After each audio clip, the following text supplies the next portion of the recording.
10분 정도 이렇게 디스커션 시간을 갖도록 하겠습니다. 오늘 패널로 강세훈, 강인숙, 김홍년, 이중희, 이철현, 박상돈 선생님이 소개해 주시겠습니다. 혹시 그 자유롭게 질문, 코멘트 좀 부탁드릴게요. 네. 아까 그 인플레이션 할 때 벌룬 그 저항감 느끼면서 딱 이렇게 멈춘다라고 얘기를 하셨는데 사실 요즘에 저도 약간 그런 식으로 하고 있거든요. 근데 하실 때 그 NGO를 보면서 밑에는 인디플레이터 기압은 안 보면서 하시나요? 아니면 어떻게 좀 보통 하시는 편인지? 그 좋은 질문 감사드리고요. 이거는 장 교수님한테 배운 그건데요. 처음에 이제 우리 래피드 패싱에서 벌룬 처음에 시작할 때는 저항감 없이 처음에 이제 벌어지기 시작하고 이제 엔저를 보면서 저항감이 느껴지면 그때부터는 인디플레이터를 봅니다. 그래서 남아있는 이제 그 조영제 양하고 제 손의 느낌하고 기압수를 같이 확인하는 그런 식으로. 해서 그러면은 만약에 플로우가 괜찮았다라고 하면은 더 안 하고 그냥 끝내고 혹시나 좀 롱텀하게 그런 밸브가 좀 빨리 망가지는지 이런 거에 대해서는 크게 신경 안 쓰고 일단은 끝내시는 편인가요? 어떤가요? 언더 익스펜저 있을 때? 실은 그렇게 해서 이제 저희가 예상했던 그 토탈 볼륨이 다 안 들어간다고 어떤 헤모다이나미칼리 그 뭐 피부엘이 더 생겼거나 그런 거는 저는 개인적으로 경험은 못했던 것 같고요. 언더 익스펜전이라고 생각하지 않습니다. CT 분석의 제한이라고 생각하고 있습니다. 그러니까 이철현 선생님 그 질문이 중요한 포인트 중에 하나는 그 이게 노미널 볼륨이 들어갔냐 안 들어갔냐 그게 제일 중요하거든요. 그러니까 사실 볼륨이 1, 2mm 안 들어갔는데 그게 원래 노미널이었어. 그러면 아무 문제가 사실 안 되는데 이게 볼륨이 충분히 안 들어갔어. 한 뭐 원래는 23이 들어가야 되는데 뭐 22, 2cc가 안 들어갔어. 그러면은 언더 익스펜션이 된 거잖아요. 근데 이게 과연 회사에서 측정한 애놀라 그 다이아미터가 정확한 거냐? 그거는 꼭 그렇지 않거든요. 그러니까 제일 중요한 거는 저는 제 생각에는 박학생이 말한 대로 시술자의 그 손맛하고 그때 당시에 엔조상으로 이 밸브가 똑바로 이렇게 인덴테이션 없이 펴졌냐 이거를 동시에 확인하면서 가능하면 그 언더 익스펜션이 안 되도록 하는 그게 중요한 건데요. 또 하나 그때 딱 인플레이션 했을 때 밸브가 움직이는 경우가 상당히 많아요. 있습니다. 네. LVOTM 하이퍼트로피가 심하거나. 네. 근데 아까 박 학생 케이스 마지막에서 두 번째 건가? 그거 잠깐 보여주시면 그거 굉장히 화면 그 좋던데 그 혹시 볼 수 있나요 그거를?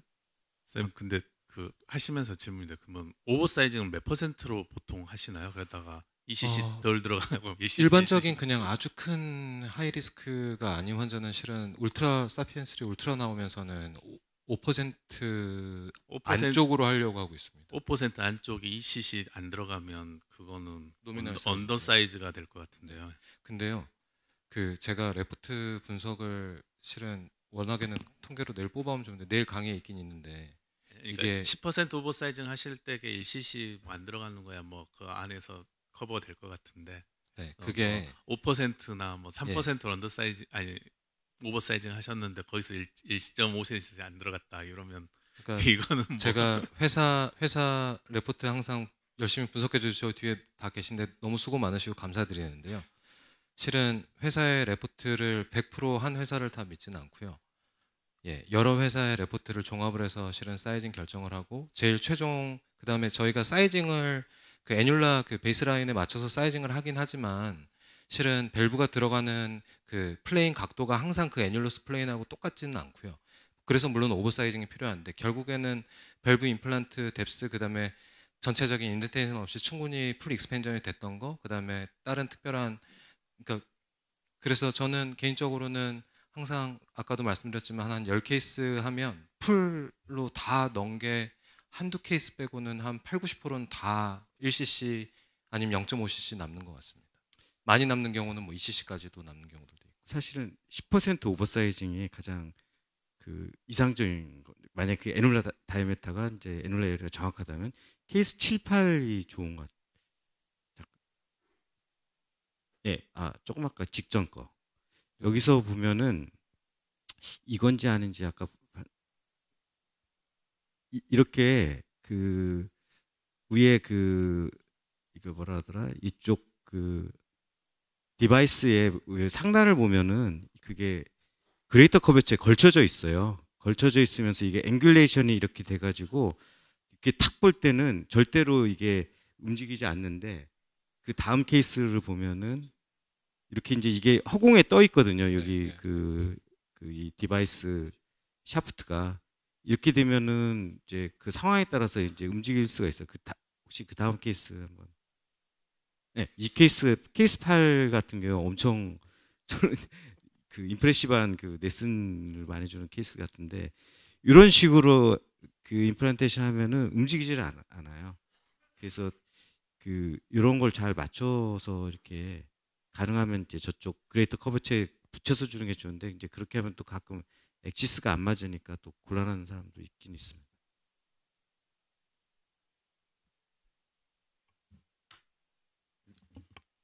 저 원주 세브란스기 높은 이중입니다.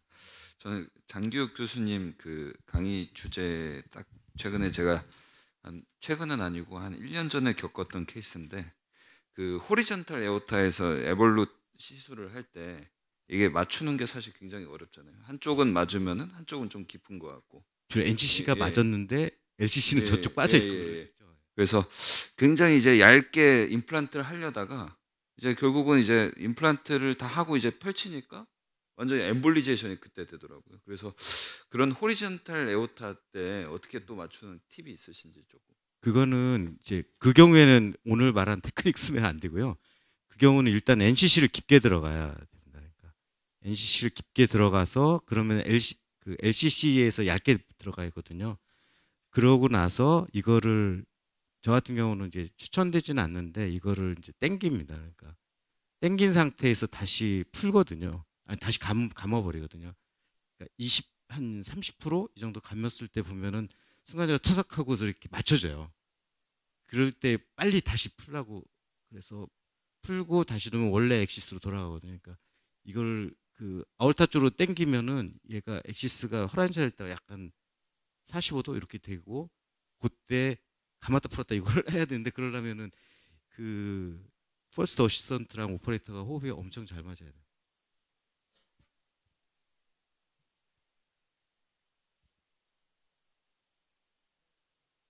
하나 있습니다. 딴 게 아니라 트랜스 캐로티드 워크업 할 때 생각할 때 혹시 컨트라인디케이션 있으면 좀 체크만 뭐 황병희 교수님.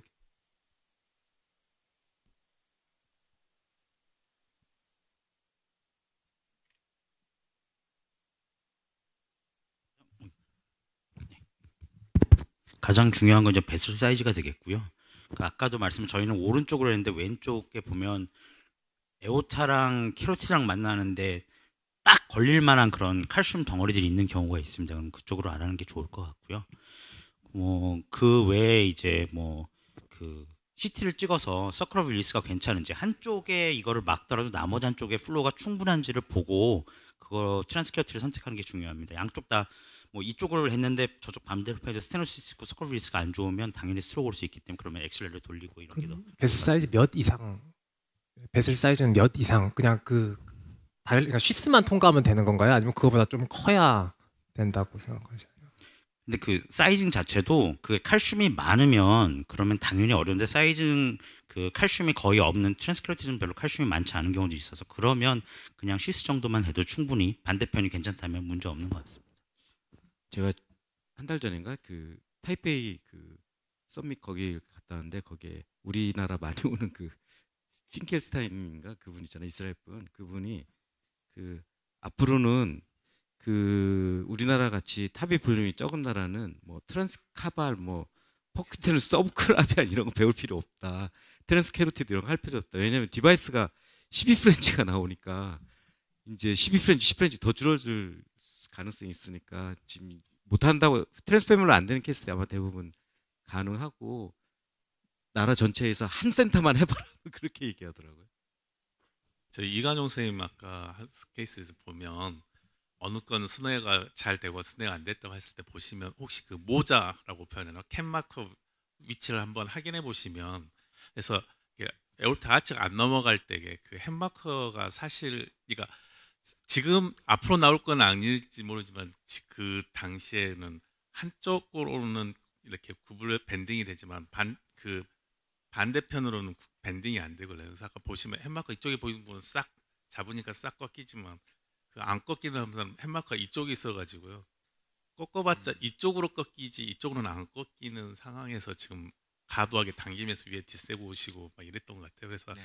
빼서 이렇게 그 모자 마크를 좀 확인하시고 그래서 부드러운 쪽을 이용해서 이렇게 넘기셨으면 어땠을까 하는 생각이 좀 드는데요. 그래서 한번 사진 다시 한번 확인해 보시면 네. 모자 모양이 각기 틀리고 모자 모양에 따라서 어느 쪽은 잘 꺾이고 어느 쪽은 잘 안 꺾이는 게 있을 것 같아요. 좋은 팁인 것 같습니다. 코멘트 감사드립니다. 이관영 선생님, 저도 비슷한 그 아치 그 안 넘어가는 부분에 대한 그 부분을 지금 케이스들 몇 개 보여주셨는데 대부분 다 에볼루트 케이스들이더라고요. 네. 저런 아치에서 에볼루트 잘 걸려서 안 넘어갈 찬스가 많은데 사실 네. CT 프리프루셔럴 이밸류에이션을 보고 그런 거가 예상이 되면 사실 저 에볼루트보다는 이제 사피엔 밸브가 이제 플렉션, 디스탈 플렉션, 프락셔널 플렉션 다 되니까 디바이스를 그렇게 실렉션했으면 굳이 저렇게 복잡하게 안 하셔도 넘어가지 않았을까라는 생각을 해봅니다. 이게 지금 에볼루트가 이제 스파인이 되게 단단하잖아요. 그래서 저런 아나토미를 가진 환자한테서는 분명히 그런 문제가 생길 텐데 저는 요새 생각이 이제 프로시저를 가능하면 심플하게 하는 게 여러모로 환자한테도 좋고 오퍼레이터한테 좋고 그래서 그런 생각을 해봤습니다. 어떻게 생각하세요? 예, 정말 맞는 말씀이신 것 같고요. 좋은 코멘트인 것 같은데 저 케이스는 거의 한 2년, 3년 전에 했었던 케이스라서 이제 그때는 이제 경험이 그렇게 많지는 않았고 거기에 이 아까 코악테이션 아orta 하면서 제가 디스탈 플렉션이 중요하고 그래서 이제 경우에 따라서 사피엔을 아예 쓰는 게 좋겠다라고 말씀을 드렸는데 비슷한 케이스인 것 같은데 이제 CT만 보고 사실 아ortic 커베이처를 바탕으로 디바이스 셀렉션하는 거는 이제 해보시면 되게 쉽지는 않은 것 같습니다. 그래서 그 앵글이나 이런 거에 대해서 좀 더 어떤 경우에는 위험할 수 있겠다가 좀 판별이 돼야 될 것 같고 이제 그 넘어가는 그 아치에 딱 그 칼슘이 저희 케이스처럼 걸려 있는 경우는 좀 더 그런 위험성이 높다고 생각해 보면 좋을 것 같습니다. 선생님 그 스네어 몇 케이스 보여주셨는데 그 스네어 하려면 디바이스 다시 다 뺐다가 와이어링을 다시 LV 와이어 다싱하고 그거를 밑에까지 내린 다음에 이제 옆에 페모랄로 올려서 거기 와이어링 다시 통과시키고 하면 되니까요. 예. 페모랄까지만 일리아까지만 뺀 다음에 이제 다시 스네어링 해가지고 진입을 하면 됩니다. 개인적으로 생각에 디바이스가 밖으로 나오고 LV 와이어링 다시를 해야 되는 거 아닌가요? 그렇죠. 예. 근데 그래서 나온 이제 그 일본 나온 디바이스는 실은 원래 원칙상으로는 몸속으로 다시 들어가면 안 되는 걸로 돼 있는 거 아닌가요? 그런데 이제 일리아까지 일단 빼고 와이어 다시 넣어가지고 이제 프로시저 하면 되고 원래 이 케이스는 어쩔 수 없어서 저희가 이제 빼고 테바하고 그다음에 이제 다시 시행을 했었던 케이스고요. 그래서 이제 일본에 제가 보여드렸던 그 도쿄밸브 케이스처럼 아예 그렇게 좀 위험할 것 같으면은 스네어를 미리 걸어놓고 이제 와이어링부터 시작을 하는 것이 좋을 것 같습니다. 그 스네어 케이스 두 개 다 아까 유청 선생님 지적을 잘 해주셨는데 아마 그 슬라이드 시간상 못 보여준 것 같은데 뭐 첫 번째 케이스는 그 사펜을 쓰면 벌어졌을 때 거기 딱 ST 정션에 심한 칼시피케이션에서 다이색이 생길 만한 리전에서 쓸 수가 없었고요. 나머지 하나도 뭐인데 하여튼 쓸 수가 없어가지고 그 고생을 하면서 했던 것 같고요. 그 스네어 테크닉도 되게 중요한 거 하나가 저렇게 넘어가는 거 말고 가끔 엠볼리전이 돼서 두 번째를 넣어야 되는데 그 두 번째가 첫 번째랑 간섭을 일으켜가지고 도저히 안 넘어가는 경우가 앵글상 있을 수 있습니다. 그럼 넘겨야 되고 그러면 스네어 테크닉을 꼭 알아서 이렇게 해서 넘기는 게 또 필요해서 그런 의미에서 아마 소개를 해준 것 같습니다. 제가 궁금한 게 있어요. 이관용 선생님, 스네어는 나중에 어떻게 처리해요? 보험 말씀하시는? 아니 그게 아니고 그 당겼을 때 디바이스 넘어갔잖아요. 네네. 그럼 디바이스를 넣고 나서 스네어는 다시 구스넥 스네어가 아주 크기 때문에요. 디바이스까지 다 하고 나서 밑으로 쭉 내려서. 네. 저는 에볼루 쓰면서 안 넘어간 경우는 없었는데 네. 디바이스를 들어가서 에올틱 아치에서 저는 돌리거든요. 예. 왜냐하면 테바 때 제가 돌리면서 다 들어가기 때문에 네. 안 들어가면 네. 그래서 에볼루션 안 넘어간 경우가 없었는데 돌려서 들어가도 되는 거지. 저는 해서 문제된 적이 없어서 네, 그게 제가 말프랙티스인지 궁금해서. 아닙니다. 웬만하면 다 돌려서 넘어가는데 이 경우는 그 그런 말씀 그렇게 돌려서 안 넘어가는 케이스도 많습니다. 아, 저는 다 넘어와요. 나중에 그래서 루프 테크닉을 또 쓰고 위에다 벌룬으로 받쳐놓고도 하고 막 해서 결승을 통과하는 경우도 많이 있습니다. 근데 아마 그 테바 디바이스에 비해서 이 메트로닉 디바이스 테바 디바이스는 끝에가 좀 길고 낭창낭창해서 좀 더 휘는 면이 있는데요. 이 메트로닉 디바이스 에볼루션 엄청 빳빳하고 그래가지고 스네어로 잡는다고 끝에 팁만 휘지 이게 전체로 앵글을 바꾸기 상당히 힘듭니다. 그래서 아까 김 선생님이 지적해 주셨지만 돌려가면서 앵글 바꾸고 이런 테크닉이 필요할 것 같습니다. 이게 아나토미에 따라서 이게 장점이 있고 단점이 있고 다 그래요. 내가 보면은 사피엔은 보면은 앞에가 굉장히 이렇게 뭉툭하고 에볼루션 거기가 얍상하잖아요. 그러니까 이제 아스트로마를 건드리지 않고 넘어갈 가능성은 에볼루션이 큰데 사피엔은 이제 그 잘못하면은 이제 몽땅 다 이렇게 카시피케이션을 긁고 넘어갈 가능성이 크기 때문에 저는 이제 아치 넘어갈 때는 그 앵귤레이션을 가능하면 플렉스를 최대한 많이 시켜서 그 아치를 안 걸리게 하고 넘어가고 어센딩 내려가서는 좀 그걸 뭐 상황에 따라서 풀어주는 게 그 이쪽의 기법이고 에볼루스는 진짜 다양한 경우의 수가 생기기 때문에 이제 이런 테크닉도 알아두면 이제 큰 도움이 되겠다 이제 이런 의미에서 아마 오늘 소개했던 것 같습니다. 플렉스를 저는 미리 다 하고 들어가거든요. 네, 플렉스 하고. 예. 그러니까 대부분 오퍼레이터는 들어가면서도 돌리잖아요. 예. 저는 다 90도로 다 꺾어놓고 들어가거든요. 아니, 90도가 아니고 더 줄 수도 있어요. 그러니까 더 주는데 선생님은 꺾어놓고 들어가시는 거예요. 그 사피엔.